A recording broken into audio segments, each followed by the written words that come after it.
அனைவருக்கும் வணக்கம். சேரர் கோட்டை பாகம் 2, அத்தியாயம் 36, கோட்டை முற்றுகை. அழகிய காலை நேரத்தின் முதல் பொழுதில் கிழக்கு வானம் வழக்கத்தை மீறிய எழிலுடன் காட்சியளித்துக் கொண்டிருந்தது.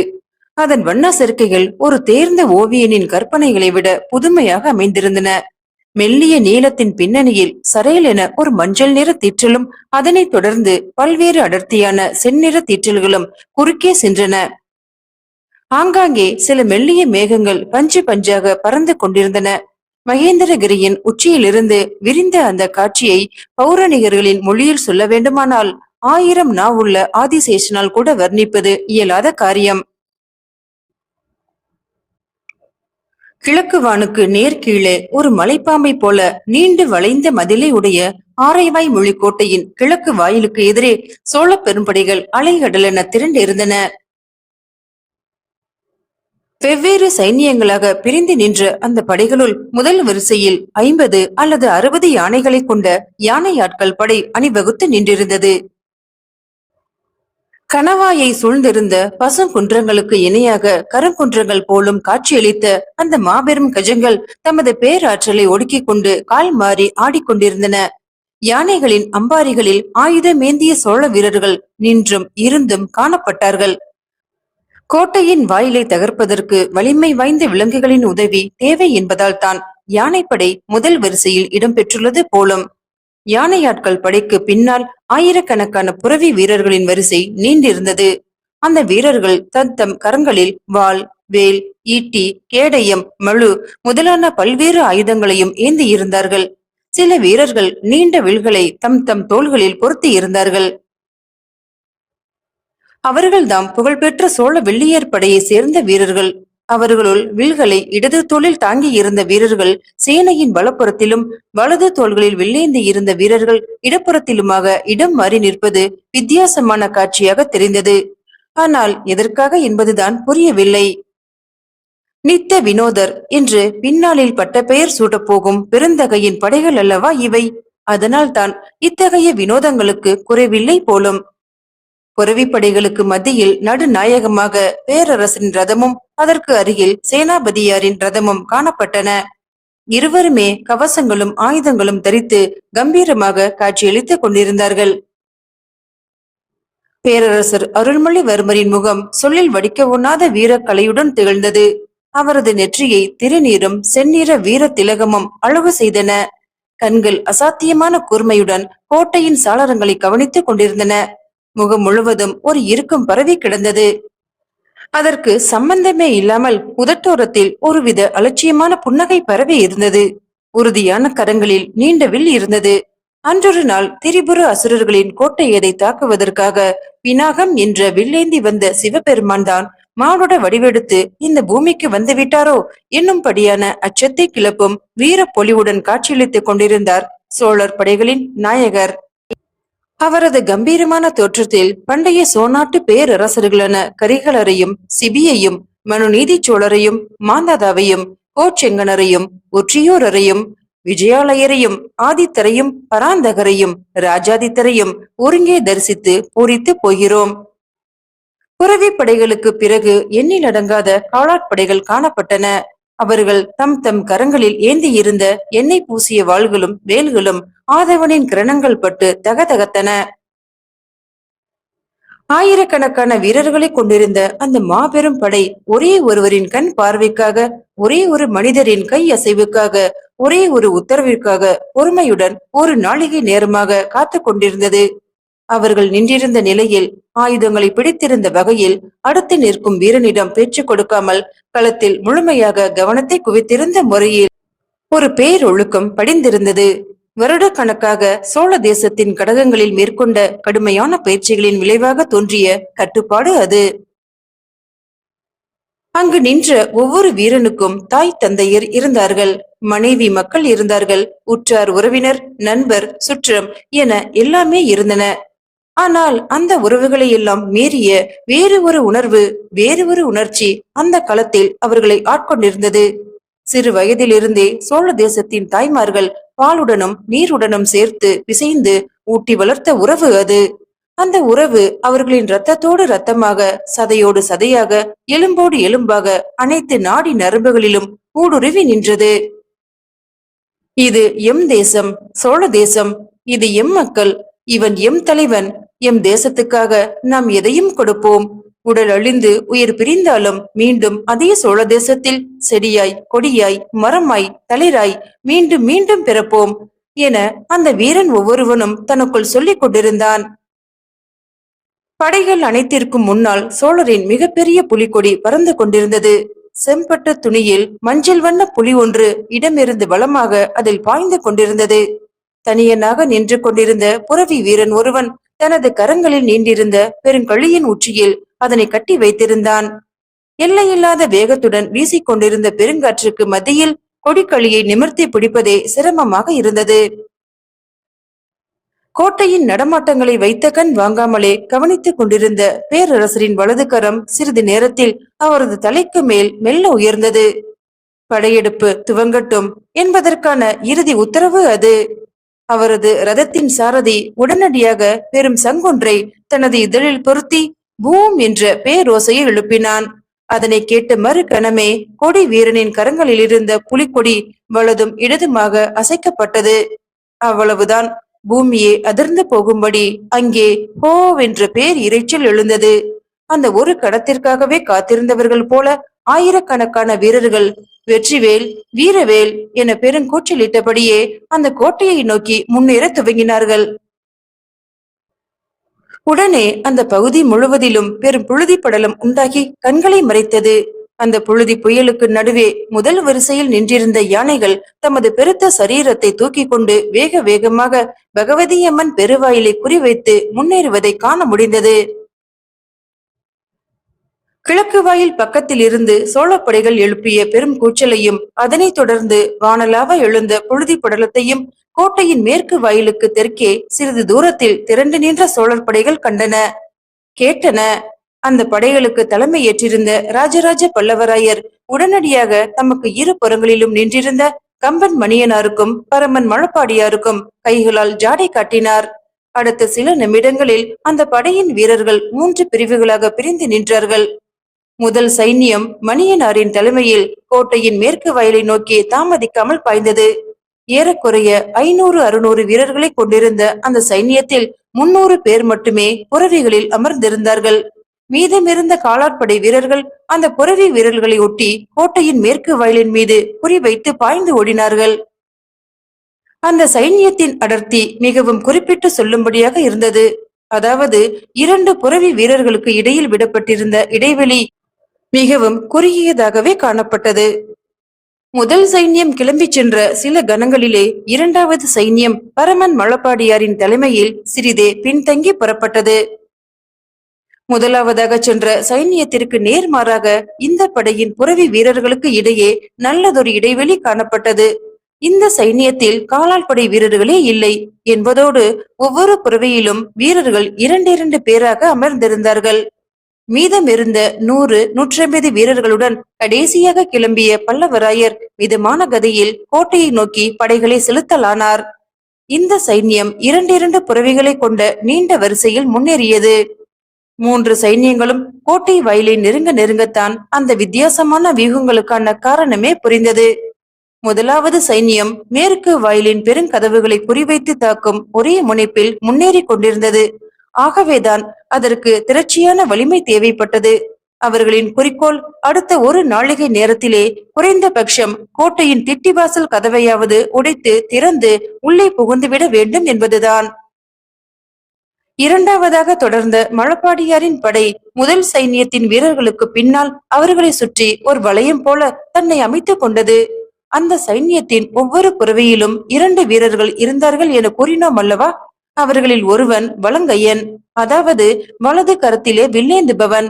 அவனால் கோட்டையின் தென்புலத்தை நோக்கி இயல்பாக அம்பெய்ய முடிந்தது. அவனுடன் அமர்ந்து கொண்டிருந்த இரண்டாம் அவன் இடங்கையன். அவனால் கோட்டையின் வடபுலத்தை வலிமையுடன் தாக்க முடிந்தது. இருவரும் கோட்டை வாயிலின் 2 புலங்களையும் குறிவைத்து தாக்கலானார்கள். இவ்வாறாக சீரான அம்புமழை மேற்கு வாயிலின் 2 மருங்கிலும் பொழிந்தது. இம்மாதிரியான இடங்கை வலங்கை அமைப்பை நாம் கிழக்கு வாயிலில் திரண்டு நின்ற சோழ வெள்ளியர் படையினரிடமும் கண்டோம். ஆனால் அதற்கான காரணம் இப்போதல்லவா புரிகிறது. வள்ளுவ நாட்டு வீரர்கள் வில் வித்தையில் சோழர்களிலும் சிறந்தவர்கள்தாம். ஆனால் இம்மாதிரியான வலங்கை இடங்கை வழி தாக்குதல்களை அவர்கள் அதற்கு முன் கண்டதே இல்லை. ஆகவே அவற்றை சமாளிப்பது கடினமாக இருந்தது. மேலும் அவர்களில் கணிசமானோர் கோட்டையின் முக்கிய வாயிலான பகவதியம்மன் பெருவாயிலை பாதுகாக்கும் பொறுப்பில் இருந்ததால் படைபலமும் சொல்லிக் கொள்ளும்படியாக இல்லை. அவர்களின் நிலைமை மெல்ல மெல்ல மோசமாகிக் கொண்டிருந்தது. வாயில் தாக்குதலை இவ்வாறு முதல் இரு சைன்யங்களும் மேற்கொள்ள, மூன்றாவது சைன்யம் கோட்டையின் ஏதாவது ஒரு பலகீனமான பாதுகாவல் குறைவான பகுதியை கண்டறிந்து அங்கே சங்கிலிகள் கோர்த்து சாளரங்களின் வழி கோட்டையின் மீது ஏற வழி பார்த்தபடியே முன்னேறி கொண்டிருந்தது. அதற்காகவே சிறப்பு பயிற்சி பெற்ற வீரர்களை கொண்டிருந்த படை அது. அவர்களில் 20-30 பேர் முதலில் மேலேறிவிட்டால் கூட போதும், கோட்டையின் பாடு திண்டாட்டமாகிவிடும் என்பதை சொல்ல வேண்டியதில்லை. பகவதியம்மன் பெருவாயிலை நோக்கி பாய்ந்தோடிய ஆணையாட்கள் படை வள்ளுவ நாட்டு வீரர்களின் கடுமையான தாக்குதலுக்கு உள்ளாயிற்று.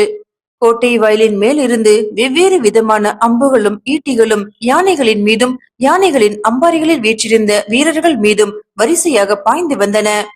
வீரர்கள் தமது கேடயங்களை கொண்டு அவற்றை எதிர்கொள்ள கடுமையாக போராட வேண்டியிருந்தது. அம்புகள் தாக்கி பல வீரர்கள் அப்படியே யானைகளின் மீதிருந்து வீழ்ந்தார்கள். அவர்களை மறந்துவிட்டுதான் முன்னேற வேண்டியிருந்தது. யானைகளில் உடல்களில் அம்புகளும் ஈட்டிகளும் பாய்ந்ததால் பெருத்த காயங்கள் ஏற்பட்டன. அவற்றை தட்டி கொடுத்து முன் செலுத்திக் கொண்டிருந்த பாகர்களும் சமயத்தில் ஈட்டிகளுக்கும் அம்புகளுக்கும் இரையானார்கள். இவற்றை எதிர்கொண்டுதான் ஆக வேண்டும். எத்தனை முன்னேற்பாடுகள் செய்தாலும் ஒரு கட்டத்தில் இவ்விதமான நேருக்கு நேர் தாக்குதலை சந்தித்துதான் ஆக வேண்டும். இழப்புகளை தைரியத்துடன் ஏற்றுக்கொண்டுதான் ஆக வேண்டும். இதுவே போர்களின் அடிப்படை விதி. இத்தகைய வலிமையான தாக்குதலை கிழக்கு வாயில் பக்கம் செலுத்தி வள்ளுவ நாட்டு வீரர்களின் முழு கவனத்தையும் இங்கே தக்க வைத்துக் கொண்டால்தான் மேற்கு வாயில் பக்கம் திரண்டிருக்கும் சிறிய படையால் கோட்டைக்குள் ஊடுருவ முடியும். அவர்கள் கோட்டைக்குள் புகுந்தால்தான் மேற்கொண்டு ஆரைவாய் மொழிக்கோட்டையை வசப்படுத்துவது பற்றி சிந்திக்கவே முடியும். ஏனெனில் கிழக்கு வாயில் அத்தனை பலம் வாய்ந்தது. இந்த சிக்கலை வள்ளுவ நாட்டாரும் நன்றாக புரிந்து வைத்திருந்தார்கள் என்றுதான் தோன்றியது. அதனால் தான் கோட்டைக்கு வெளியே இரு புறங்களிலும் நீண்டிருந்த மலைச்சரிவுகளில் இருந்து பாறைகளை உருட்டி விடுவதற்காக ரகசிய மறைவிடங்களில் காத்திருந்த வீரர்கள் அனைவரையுமே மேற்கு வாயிலை பாதுகாக்க அனுப்பிவிட்டார்கள். அதனால் தான் பாறைகள் உருண்டு வந்து தாக்கும் பேராபத்திலிருந்து சோழர்களின் யானைகளும் படைகளும் தப்பித்தன. யானையாட்கள் படைகளுக்கு பின்னால் அணிவகுத்து வந்த வில்லியர் படை கோட்டை வாயிலை சுற்றிலும் நின்று கொண்டு வள்ளுவ நாட்டு வீரர்களின் அம்புகளுக்கு உரிய பதில் தாக்குதல் நடத்தி கொண்டிருந்தது.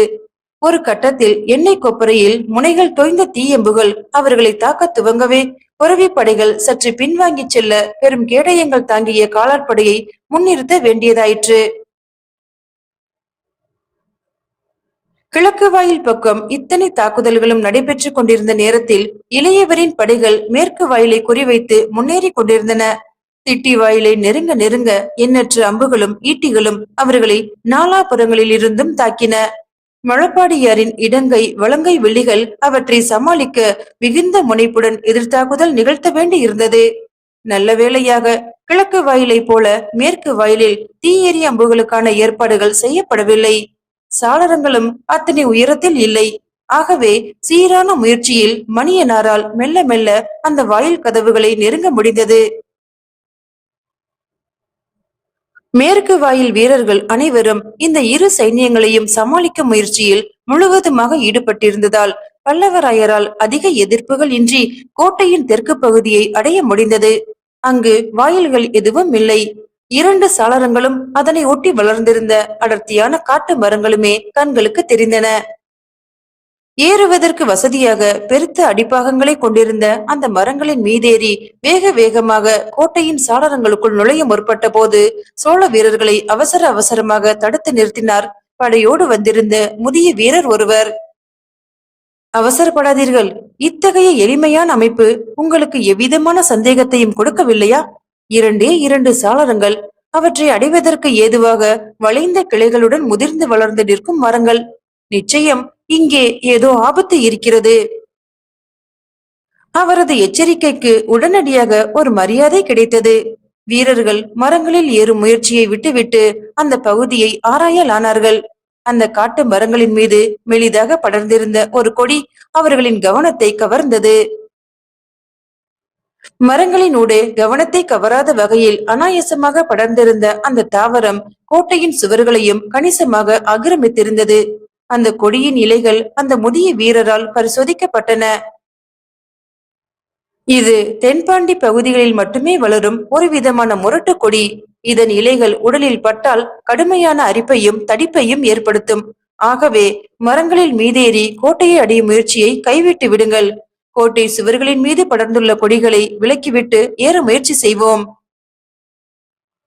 தெற்கு பகுதியின் சாளரங்களில் இருந்து நடப்பவற்றை ஆர்வத்துடன் கவனித்து வந்த 2 வள்ளுவ நாட்டு காவல் வீரர்கள் சோழ வீரர்கள் மரங்களில் ஏறாமல் கூடி நின்று ஆலோசனை செய்வதை பயத்துடன் கவனித்தார்கள். அந்த முதிய வீரனை இங்கிருந்தபடியே அம்பெய்து கொன்று விடலாமா என்று கூட தோன்றியது அவர்களுக்கு. ஆனால் அது சேனையின் கோபத்தை பன்மடங்கு பெருக்கிவிடும். உள்ளே நுழைந்தால் தங்களை அக்கு வேறு ஆணி வேறாக பீய்த்து எரிந்து விடுவார்கள் என்ற பயம் அந்த கொடிய யோசனையை தடுத்து ஆட்கொண்டது.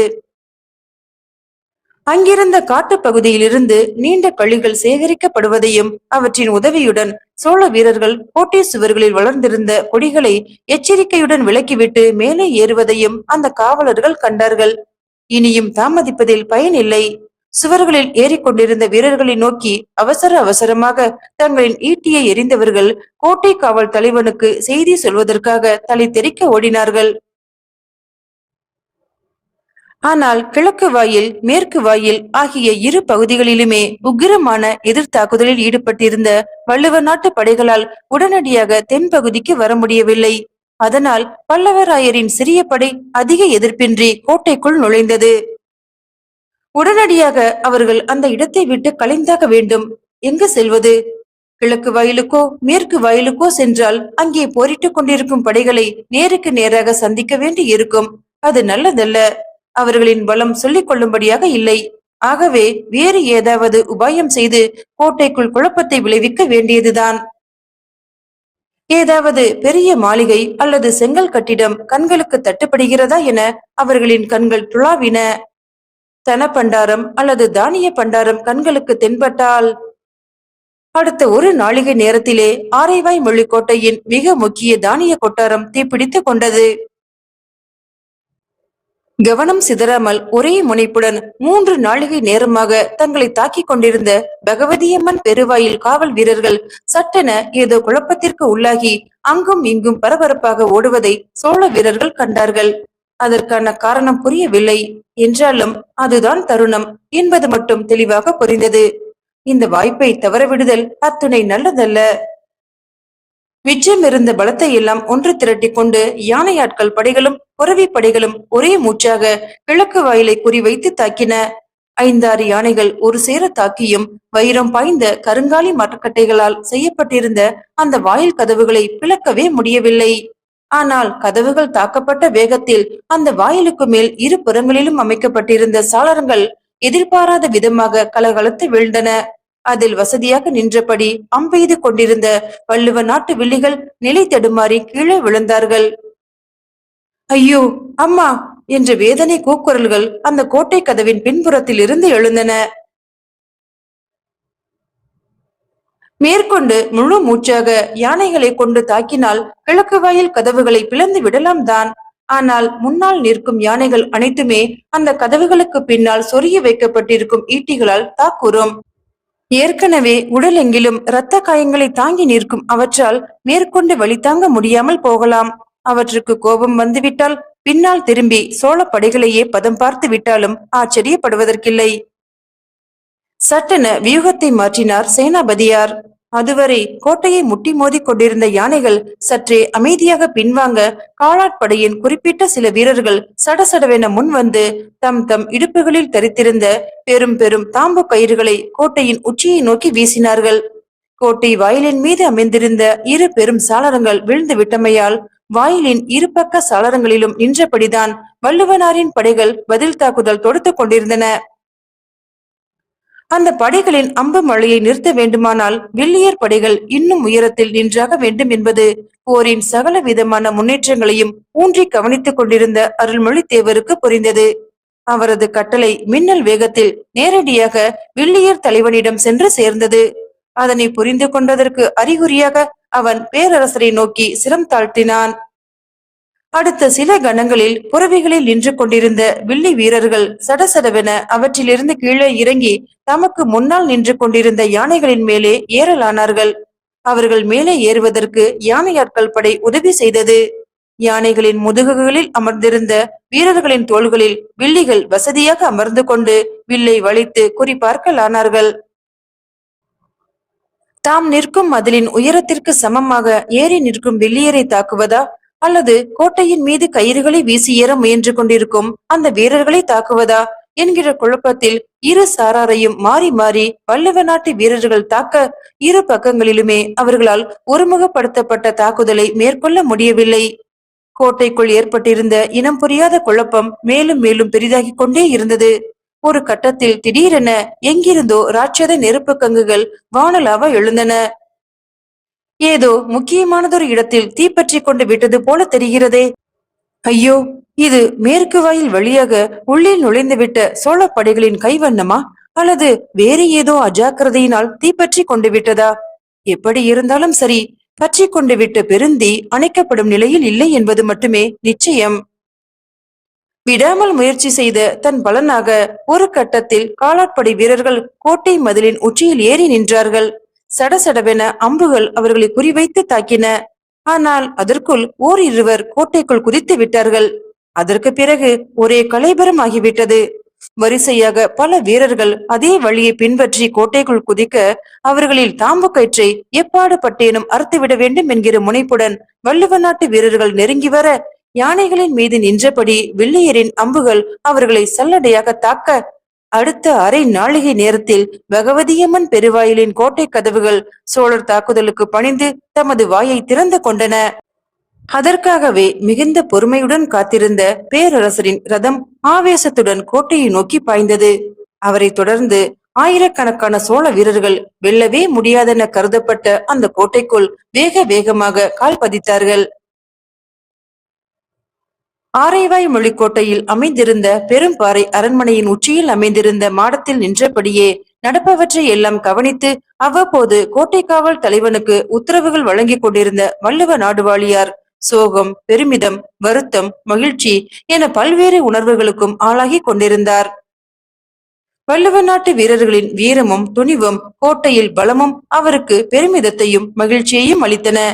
அவர் எதிர்பார்த்ததற்கும் மேலாகவே அந்த கோட்டையின் பலம் அமைந்திருந்தது. மேற்கு வாயில் பக்க தாக்குதல் மட்டுமே நடைபெறாமல் இருந்திருந்தால் மேற்கு கடற்கரை பக்கம் சோழர்கள் இறங்கப் போவதை முன்பே கணித்து புறத்தாய நாடுவாழியும் வேணாட்டவரும் அவர்களை உரிய முறையில் எதிர்கொண்டிருந்தால் இந்த போர் நிச்சயம் அவர்களுக்கு சாதகமாகவே திரும்பி இருக்கும். சோழன் கடுமையான இழப்பை சந்தித்து தலையை தொங்க விட்டு கொண்டு சொந்த நாட்டிற்கு திரும்பி இருப்பான். ஆனால் விதியை யாரால் மாற்ற முடியும்? எத்தனையோ ஒற்றர்களை கொண்ட பாண்டி நாட்டவரால் கூட இத்தனை பெரிய கடல்வழி படையெடுப்பை கண்டறிய முடியவில்லை என்பதுதானே நிஜம். சேரமான் பெருமாளுக்கும் கூட இந்த விஷயம் தெரியாத போல் இருக்கிறதே. அவருக்கு தெரிந்திருந்தால் அவரது அரண்மனையில் உள்ள நமது ஆட்கள் மூலமாக செய்தி நம்மை எட்டியிருக்குமே. கண்ணும் கண்ணும் வைத்தாற் போல செயல்பட்டு கழுத்தறுத்து விட்டான் சோழன். இனி என்ன நடக்கும்? இந்த முற்றுகையை தகர்த்து சோழன் ஆரைவாய் மொழிக்குள் நுழைந்து விட்டாலும் தம்மை வள்ளுவ நாட்டு அரியாசனத்திலிருந்து இம்மி அளவும் அகற்றிவிட முடியாது என்பது நிச்சயம். அது அவனது நோக்கமும் அல்ல. ஆனால் இனி நாம் அவனுக்கு அடங்கி நடந்தாக வேண்டுமே. அவனுக்கு எதிராக நடப்பது என்பது இயலாது. இந்த வயதான காலத்தின் வீணாய் போன விக்ரமாதித்யனையும் கூர் மழுங்கி நிற்கும் பாண்டியர்களையும் செயல்படாத சோம்பேறியாகிவிட்ட பெருமாளையும் நம்புவதற்கு இவனை நம்பிவிடலாம் தான். என்ன பழைய மரியாதைகள் அவருக்கு கிடைக்காது. நாடுவாழிகளின் தலைவன் என்ற பட்டத்தையும் துறந்துவிட வேண்டியதுதான். சோழனுடைய பல்வேறு குறுநில தலைவன்களில் நானும் ஒருவன். அவன் பெண்டு பிள்ளைக்கு நமது பெண்டு பிள்ளைகளை திருமணம் செய்து கொடுத்து வருடாந்திர கப்பம் கட்டி அவன் கேட்கும் போதெல்லாம் நமது படைகளையும் தானியங்களையும் அனுப்பி வைத்து எல்லாவற்றையும் விட்டுவிட்டு எங்காவது ஓடிப்போய் விட்டால் என்ன என ஒரு எண்ணம் வந்துவிட்டு போனது. சேச்சே, நமது பரம்பரையின் மாண்பு எத்தகையது? நாளையே சூழ்நிலை மாறலாம். வடக்கே வேங்கி நாட்டில் ஏக குழப்பம் என்று கேள்வி. தொண்டை மண்டலத்தை எவனாவது தாக்கினால் சோழரின் முழு கவனம் அங்கு சென்றுவிடும். மீண்டும் நமது ஆதிக்கத்தை மெல்ல மெல்ல நிலைநாட்டிக் கொள்ளலாம். அடக்கடவுளே, அங்கே நாம் காண்பது என்ன? கோட்டையின் தென் மாளிகைக்குள் அமைந்துள்ள தானிய கொட்டாரத்தில் தீப்பற்றி கொண்டு விட்டது போல் இருக்கிறதே. அடடா, நமது வீரர்களின் கவனம் இதனால் தான் அளவு மீறி கலைந்து கொண்டிருக்கிறது. தானியங்கள் தீக்கரையாகிவிட்டால் உணவு தேவையை எவ்வாறு சமாளிப்பது என்கிற பதட்டத்தில் வாயில் காவலை விட்டுவிட்டு பல வீரர்கள் தீயை அணைக்க ஓடி வருவது முட்டாள்தனம். அடேய், யாரங்கே? தானியங்கள் எக்கேடாவது கெட்டு போகட்டும், வாயில் காவலை விட்டுவிட வேண்டாம் எனச் சொல். அவர் உத்தரவிட்டுக் கொண்டிருக்கும் போதே சடார் சடார் என பெருவாயிலின் பக்கம் பெருத்த சப்தங்கள் கேட்டன. செங்கல்லும் கருங்கல்லும் மாறி மாறி சரிந்து விழ அந்த இடத்திலிருந்து பெருத்த மண் பொழுதி கிளம்பியது. ஆகா, என்ன அனர்த்தம்! பெருவாயிலின் முன்பக்க சாளரங்கள் இரண்டும் தகர்ந்து விட்டன போல் தெரிகிறதே. அவை வில் வீரர்களுக்கு மிக மிக முக்கியமானவை ஆயிற்றே. அந்த இடத்திலே நின்றால்தானே எதிரி படைகளை சரமாரியாக தாக்க முடியும். மிகுந்த வலிமை வாய்ந்த அந்த சாளரங்கள் தகர்ந்தது எவ்வாறு? ஐயா! வாயிலில் ஒருவன் வந்து நின்றான். என்ன? விக்ரமாதித்ய வரகுண மகாராஜர். அவன் சற்று தயங்கி நின்னால் போல தெரிந்தது. ஏன், விக்ரமாதித்யருக்கு என்ன? ரகசிய காட்டுச்சுரங்க பாதை வழியாக அவர் வெளியேறி கொண்டிருப்பதை காவல் தலைவர் தங்களுக்கு தெரிவிக்க சொன்னார். மிக வறட்சியான புன்னகை வள்ளுவனாரின் முகத்தில் வந்து படிந்தது.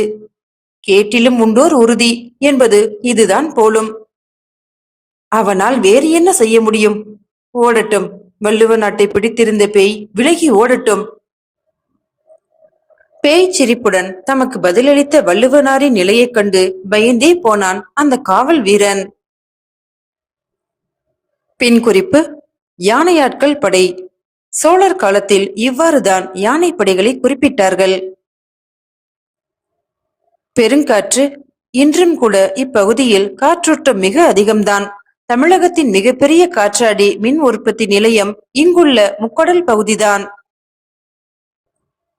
வலங்கை இடங்கை பகுதி தாக்குதல்கள். வலங்கை இடங்கை பிரிவினைகள் முதலில் ராஜராஜர் காலத்தில்தான் தோன்றின என்பது கல்வெட்டுகளின் வழி நிரூபிக்கப்பட்டுள்ளது. இது பின்னாளில் ஜாதி பிரிவுகளாக மாறியது. மீண்டும் அடுத்த அத்தியாயத்தில் சந்திக்கிறேன். நன்றி.